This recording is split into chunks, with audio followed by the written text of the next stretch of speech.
네, 그동안 꽁꽁 얼어붙었던 한일 관계에 오랜만에 해빙기가 찾아올지요. 또 한일 정상회담으로 이어질지도 관심을 모으고 있습니다. 양기호 성공회대 일본학과 교수 김희준 통일외교 전문기자와 분석해 보겠습니다. 어서 오세요. 안녕하세요. 안녕하십니까? 예, 먼저 한 국교 정상화 오늘 50주년 사실 어떻게 보면 참 뜻깊은 날이기도 한데 그동안 워낙 한국과 일본 간의 관계가 좋지 않았어요.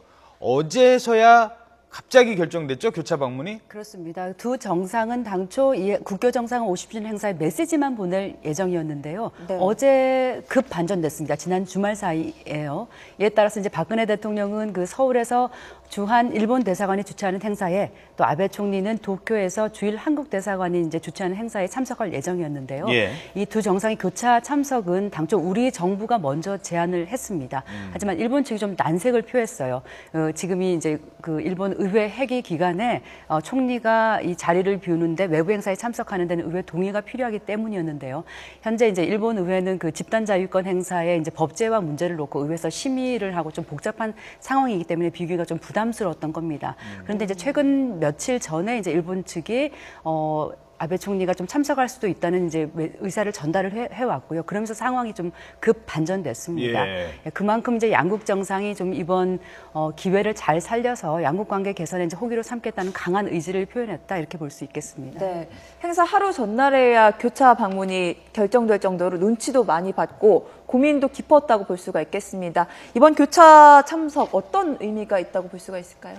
뭐 수교 50주년이니까요. 당연히 뭐 정상에 와야 됩니다. 이게 50년 만에 있는 행사인데 저는 그런 점에서는 이게 잘 좋은 선택이었다고 보고 최근에 이제 한일 간에 특히 이제 유네스코 세계유산 등재 문제를 상당히 냉전 상태였는데 거의 타결이 된 상태입니다. 그게 이제 저는 좋은 어떤 선례가 됐다고 보고 그리고 이제 대통령께서 말씀하신 위안부 문제에 대해서 상당한 진전이 있었다라는 점에서는 비교적 입장차가 상당히 이제 좁혀지고 있는 방향으로 가고 있다라는 것이고 여러 가지 정황으로 봐가지고 지금까지 냉각된 2년 반 이 기간은 너무 길다. 앞으로 조금 더 이제 남은 임기 동안 그리고 아베 정권도 마찬가지로 지금 냉각된 한일 관계를 개선하고자 서로 강력한 의지를 표명하자라는 정도에서 아마 합의가 된 게 아닌가 하는 생각이 듭니다. 예.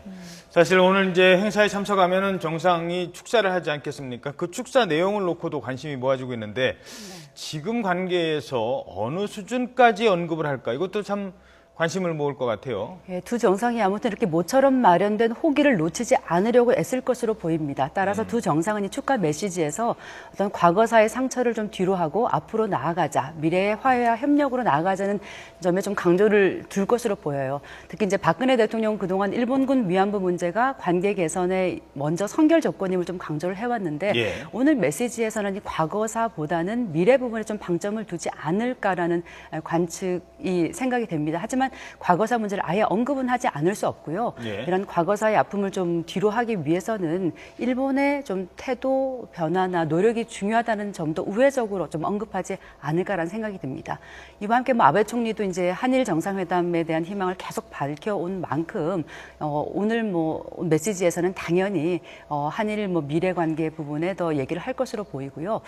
이와 함께 이제 조금 전 들려온 소식인데 윤병세 외교부 장관이 지금 처음으로 일본을 방문하지 않았습니까? 예. 아마 잠시 뒤에 아베 총리를 접견하기로 했습니다. 네, 여기서 아마 박근혜 대통령이 구두 메시지를 전달할 것으로 보이고요.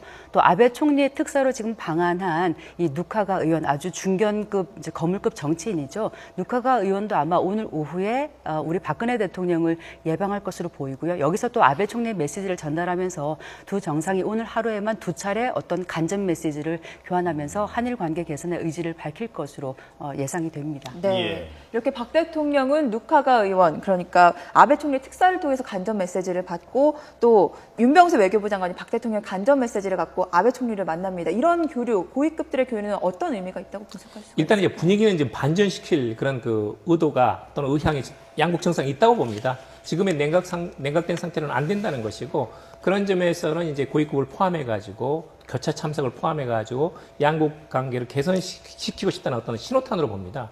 그런데 문제는 뭐냐면 앞으로 이제 방위백서에서 독도 영유권 문제, 그 다음에 8월 달에 있을 아베 담화 문제, 그 다음에 역시 위안부 문제가 쉽지 않습니다. 예. 너무나 지금 많은 그런 장애물이 앞으로 있기 때문에 이것은 어떤 그 양국 관계 개선을 위한 의사 표현이지 어떤 실질적인 내용을 담보하기까지는 아직은 조금 더 그 두고 봐야 된다라는 좀 내용을 말씀드리고 싶습니다. 네. 그러면은 이게 한일 정상회담까지 이어지려면 많은 변수가 좀 있을 것 같아요.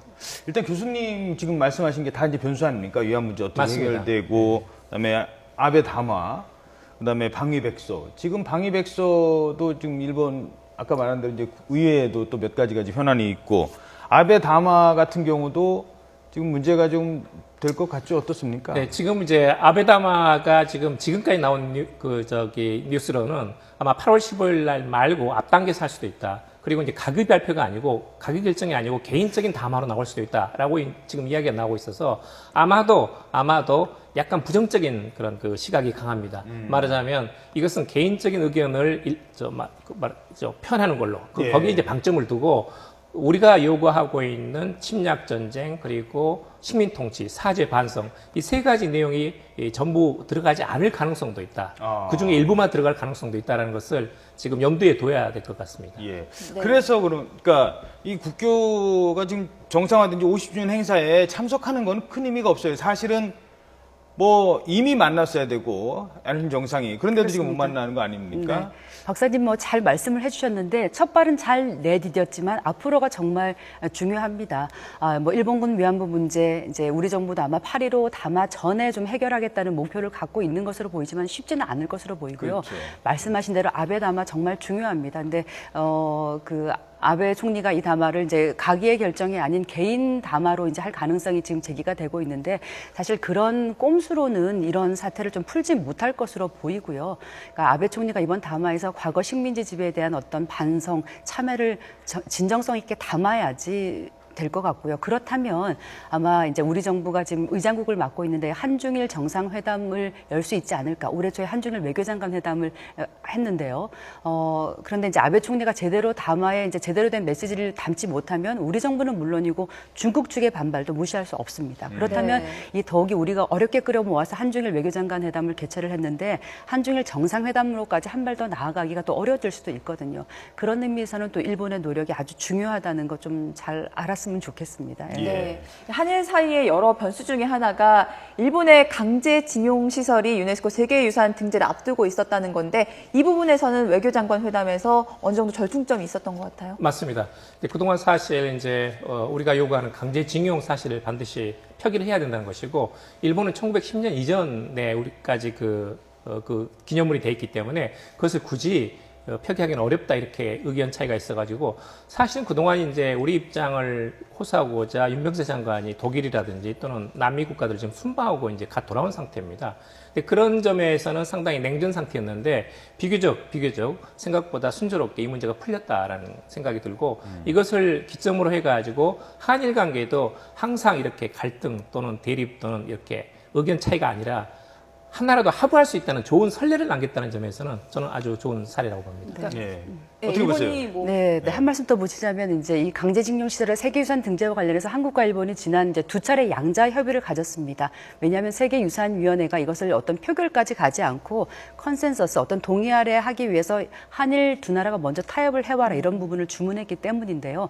사실 지난 두 차례 회담에서는 일본 측이 그다지 입장을 바꾸지 않은 것으로 전해졌는데요. 네. 윤병세 외교부 장관을 이제 방일을 계기로 한 한일 외교장관 회담에서 어느 정도 약간 타협안을 찾은 것으로 보여요. 이제 예. 이게 왜냐하면 그 세계유산위원회 산하 국제기념물 유적위원회 이코머스라고 부르죠. 이코머스가 일본 측에 교수님께서 말씀하신 대로 이제 1910년까지의 역사만 일본이 담으려고 하는 것에 대해서 전체 역사를 알 수 있도록 어떤 해설 전략을 마련하라. 그러니까 조선인 강제징용이 이루어졌던 1940년대까지도 포함이 되도록 하라는 그런 공고를 했고요. 이런 데 대한 조금 압박을 느꼈던 것으로 보이고 이번 일을 계기로 해서 이 조선인 강제징용 문제가 좀 세계유산 등재 문제가 잘 해결이 되면 어쨌든 한일 관계가 나아갈 수 있는 좀 하나의 또 고리를 좀 풀었다 이렇게 볼 수가 있겠죠. 그 절충점이 일본이 강제징용 관련 사실을 표기하는 부분으로 맞춰진 겁니까? 네, 그렇게 지금 알려져 있습니다. 이제 강제징용 시설이 자행됐다는 부분을 담으라는 게 우리의 우려였고요. 이것을 네. 이제 반영하겠다는데 다만 이것을 어떻게 담느냐는 좀 세부적인 조율 상태가 남아 있을 것으로 보입니다. 이것을 뭐 그 강제징용 시설 앞에 기념비를 세운다던가 어떤 표적을 세울 수도 있고요. 또 권고 그 결정문에 담는 방안도 있을 텐데 이것을 얼마나 제대로 일본이 반영할지는 조금 더 지켜봐야 될 것으로 지금 보입니다. 화면에 나오는데 저게 어떤 건물인지 혹시 조금 더 설명해 주실 수 저게 이제 있겠습니까? 군함도라는 것인데요. 이제 예. 일본에서는 이제 하시마라고 부르는데 말하자면 그 1930년대, 40년대 수많은 우리 저기 조상들이 끌려가가지고 예. 거의 뭐 지하 50m, 100m에서 탄광 같은 데서 탄광을 채굴하고 그리고 나서는 상당히 많은 분들이 또 돌아가셨습니다. 예. 그런 사실이 있는데 일본으로서는 어떠하냐면 유럽에 있어서 어떤 철광, 탄광 또는 산업혁명 이런 것들을 통해 가지고 일본을 근대화시킨 하나의 중요한 그런 유산 가운데 하나이다. 저것을 포함해 가지고 10몇 개가 있습니다. 그걸 한꺼번에 이제 등재하는 것이고 특히 쟁점이 된 것이 이제 강제징용 시설이 되었던 7개가 있고 가장 대표적인 것이 저 군함도입니다.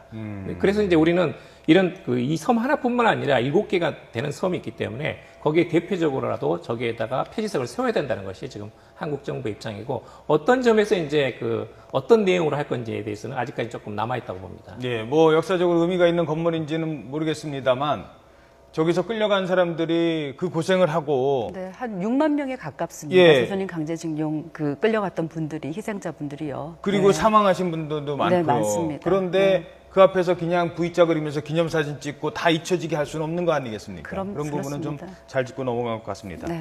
자, 앞으로의 이 한일 간의 과거사 정리, 이 앞으로 가려면 과거가 정리가 돼야 될 텐데요.